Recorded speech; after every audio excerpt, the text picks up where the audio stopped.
tudo bom com vocês? Como é que foi a semana? Foi boa, né? Estamos ainda de quarentena, então a gente vai continuar gravando nossos videozinhos pra gente não perder nenhuma aula.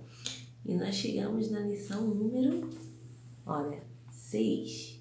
E sabe o que a nossa lição vai falar hoje? Um tema que eu gosto muito, que eu amo, que eu me emociono só de ler sobre esse tema, que é, a crucificação de Jesus. E o nosso texto aula tá no versículo que a gente já falou bastante em várias lições, que está em Isaías 53, versículo 5, que diz assim: mas ele foi ferido pelas nossas transgressões e moído pelas nossas iniquidades. E o castigo que nos traz a paz estava sobre ele, e pelas suas pisaduras fomos sarados. Vocês leram os versículos aqui durante a semana? Esses versículos aqui, tá vendo? Segunda, terça, quarta, quinta, até sábado você tem alguns versículos aqui que te ajudam a começar a ter uma prática de leitura bíblica e te edificam bastante. Mas não leia só os versículos não, leia o contexto todo, tá bom? Mas vamos à nossa aula. A nossa leitura bíblica em classe se encontra em Lucas 23, do 33 ao 46. Também é bom vocês darem uma lida em casa, tá bom? E aí, eu trouxe 3 itens que eu achei bastante interessante ao estudar essa lição.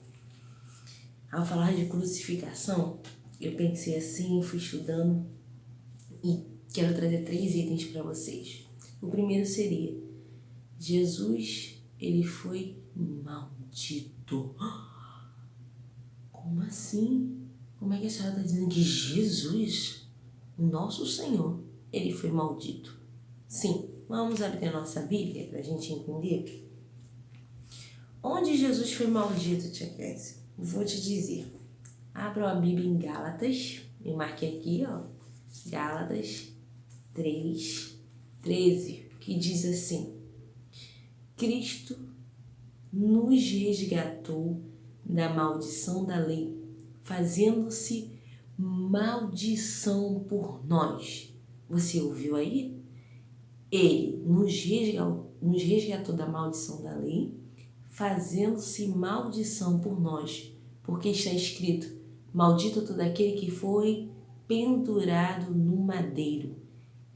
Está escrito aqui, Paulo faz referência ao versículo de Deuteronômio 21, 23. Deuteronômio capítulo 21, versículo 23. Maldito todo aquele que foi pendurado no madeiro. E se você ler o próximo versículo, vai dizer: para que a bênção de Abraão chegasse aos gentios, nós, por Jesus Cristo, e para que pela fé nos recebamos a promessa do Espírito. Pela fé nós recebamos a promessa do Espírito. Ele foi maldito, sim, porque ele levou nossa maldição ali naquele madeiro, naquela cruz do Calvário. Se ele não faz isso, nós seremos malditos para sempre.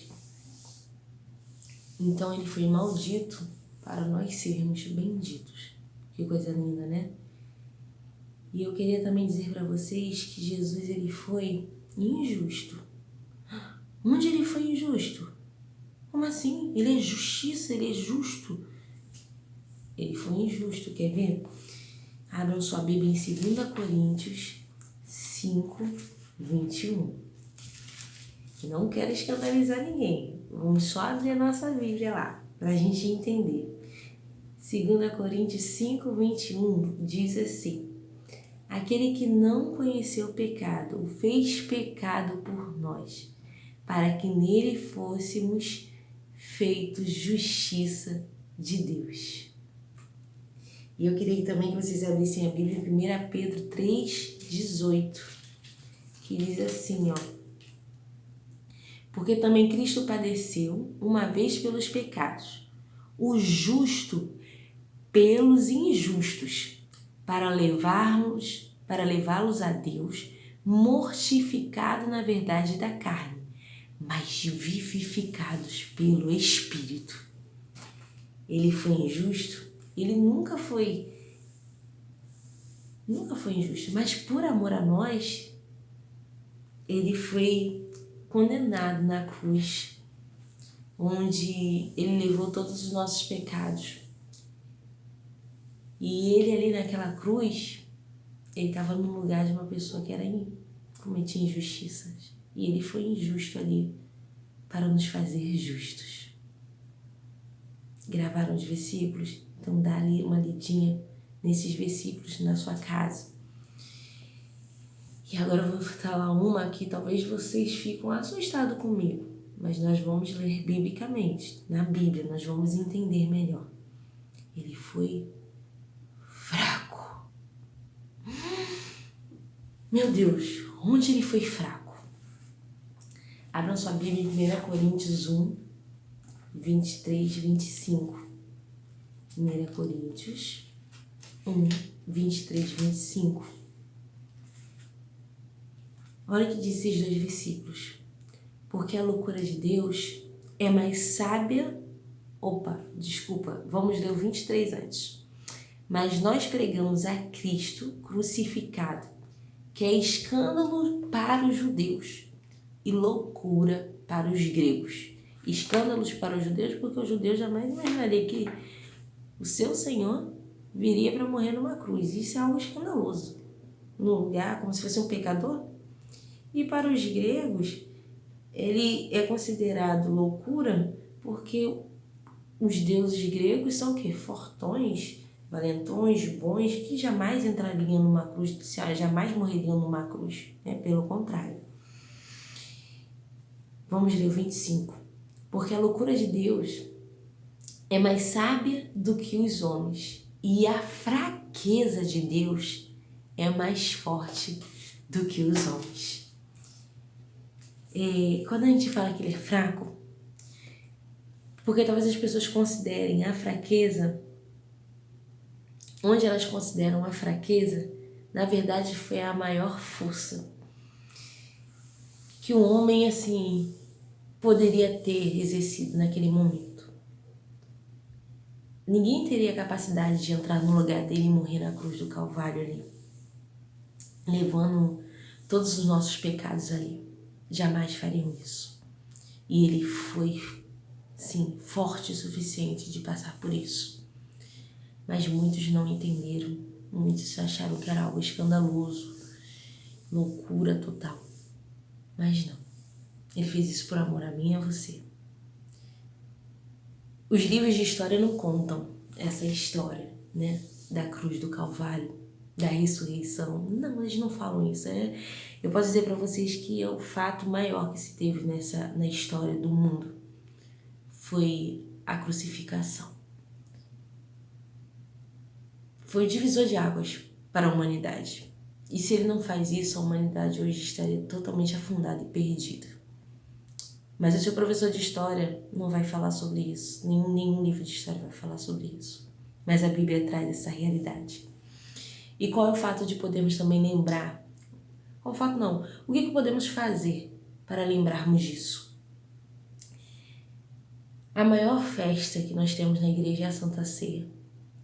E no momento que nós participamos dela, cumprimos essa ordenança deixada por Deus, nós estamos ali anunciando a morte de Cristo. E toda a ceia lida lá em 1 Coríntios 11, 23. Quando a gente começa a ler a leitura bíblica, eu queria ler com vocês o 26. 1 Coríntios 11, 26. Porque todas as vezes que comeis esse pão e bebeis esse cálice, anunciais a morte do Senhor até que venha. E aí, todas as vezes que você participar da Santa Ceia, com todo o seu coração em lembrar ali que o sangue foi derramado e o corpo foi moído por amor a mim e a você, todas as vezes que você anunciar a morte de Cristo, você vai estar dando valor à morte de cruz. Você vai estar dando valor que ele levou ali sobre ele todos os nossos pecados. Ele foi moído por causa das nossas transgressões. O castigo que nos traz a paz estava sobre ele. E era a única maneira de nos livrarmos desse pecado e ter solução para a humanidade. Então, participe da ceia. Se você ainda não se batizou, se batize, sim, cumpra essa ordenança e ceie com todo o seu coração. com toda a sua alma e anuncie a morte de Cristo, porque esse fato foi importantíssimo e nós não podemos abrir mão dele, tá bom? Vou deixar vocês com Gesiel para dar continuidade à nossa aula. Um beijo no coração e que Deus nos abençoe. Fiquem com Deus e estudem essa lição, porque é uma lição linda, maravilhosa. E que é o maior orgulho nosso que nós temos que ter como cristão. É a crucificação. Que Deus nos abençoe. Fiquem com Deus. Tchau, meus adolescentes. Tchau, meus chuchus. Gesiel. A paz do Senhor Jesus Cristo a todos. Hoje nós estamos falando a respeito de Jesus Cristo e a sua crucificação. Então eu já começo perguntando para vocês: o que você faria se você soubesse que tem apenas mais 5 dias de vida? Bom, muitas pessoas ficariam com uma forte carga emocional e até mesmo ansiedade. Outras utilizariam esse tempo para curtir e fazer coisas que nunca tinham feito e muitas vezes acumular grandes dívidas. Outras ficariam com tanto medo e com tanta depressão e ansiedade que falariam coisas com coisas, fariam coisas com coisas. Mas com Jesus Cristo foi diferente. Nós vimos na nossa lição sobre o ministério de Jesus que o seu ministério terreno, Jesus Cristo, ele orava, ele jejuava, ele ensinava a palavra, ele aprendia a palavra, ele ia às sinagogas, ele expulsava demônios e curava enfermos, entre muitas outras coisas. E mesmo antes da sua crucificação, não foi diferente. Jesus Cristo ele continuava fazendo todas essas coisas, mesmo a sua crucificação estando muito próxima. Então nós vamos ver que Jesus Cristo ele continuava focado na sua missão. Ele continuava ensinando, quando ele ensinou a Santa Ceia para os discípulos, e a gente utiliza até os dias de hoje. Ele continuava servindo, isso nós vemos quando ele lava os pés dos discípulos. Ele continuava orando, vemos isso quando ele vai até o Getsemane e conversa com Deus por meio da oração. E ele continuava curando, né? Vemos que quando os soldados vêm prender Jesus Cristo, um dos soldados tem a sua orelha cortada. E Jesus Cristo ele vai e faz um milagre naquele soldado e a sua orelha é colocada no seu lugar novamente. Então Jesus Cristo continuava, né? Cumprindo com a sua missão. E aí essa postura, nós vemos que é a postura daquele que tem uma disposição em cumprir com a sua missão, em cumprir com o seu propósito, que é de ser o Cordeiro de Deus, independente das coisas que aconteciam. E aí nós vamos ver que, antes mesmo da sua crucificação, no domingo, ele tem seus pés ungidos em Betânia.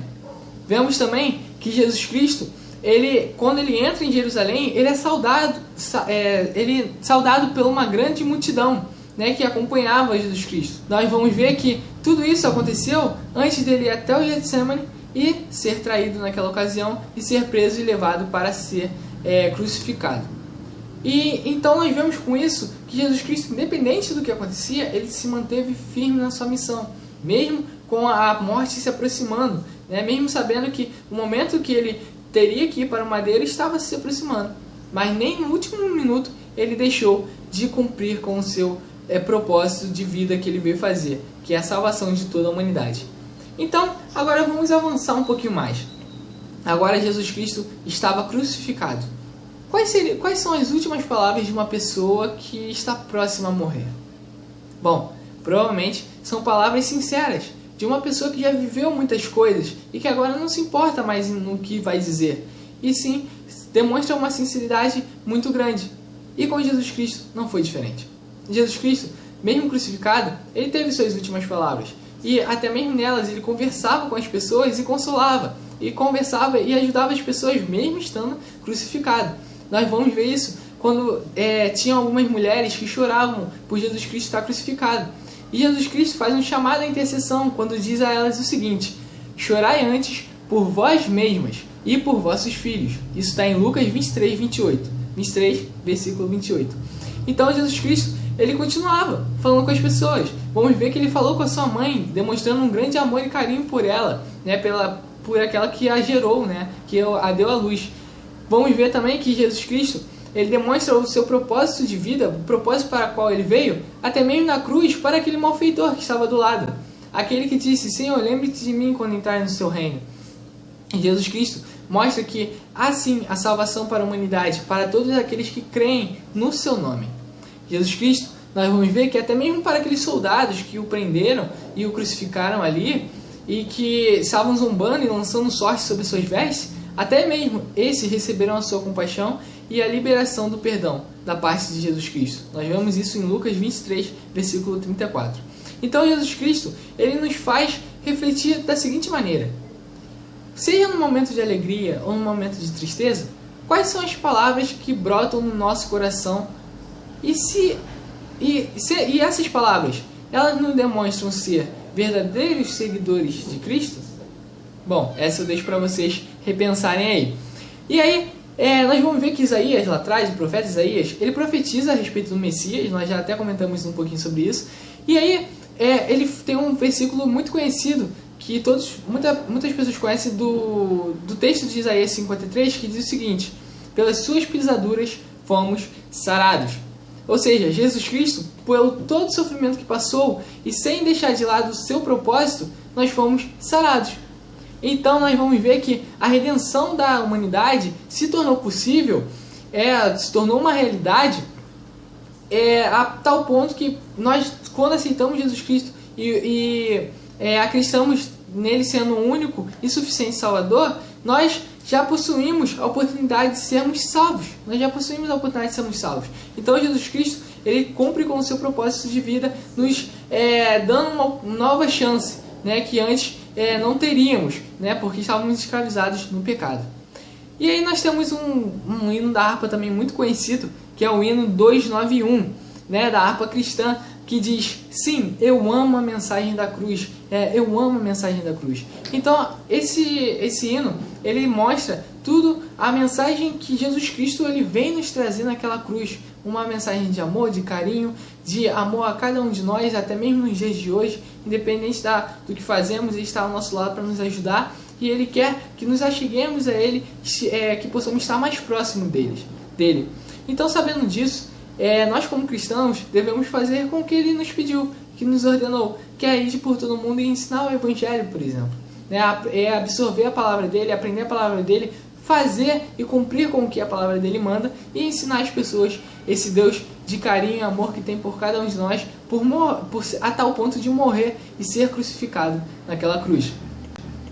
Então, peço que reflitam nessa mensagem, na mensagem da cruz de Jesus Cristo, por tudo aquilo que ele passou por amor a mim e a você. Né? Nós vimos a respeito de amor nas nossas lições passadas, e sim, é isso que Jesus Cristo ele veio fazer por nós, nos trazer a salvação a toda a humanidade e a todo aquele que crê no seu nome, no nome de Jesus Cristo. Então, quero agora com vocês fazer uma oração, pedindo a Deus que nos ajude, que nos auxilie, agradecendo por tudo que ele fez por cada um de nós também. Então, vamos fazer essa oração? Vamos lá, feche seus olhos.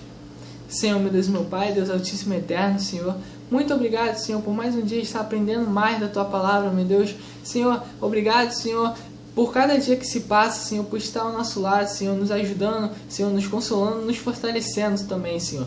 Senhor, muito obrigado por tudo que tens feito por nós, mesmo quando nós não merecíamos, Senhor. O Senhor veio e se entregou por nós naquela cruz.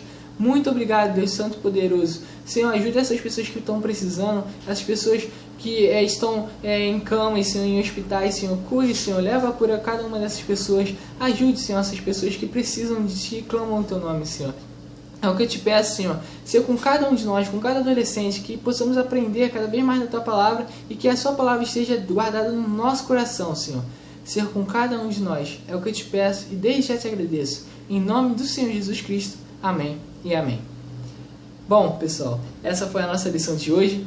Nós vamos ver na nossa próxima lição que esse Cristo, ele foi para a cruz, mas ele não continuou lá e foi para o sepulcro e ficou lá não. Ele ressuscita. Então na nossa próxima lição nós vamos falar a respeito da ressurreição de Jesus.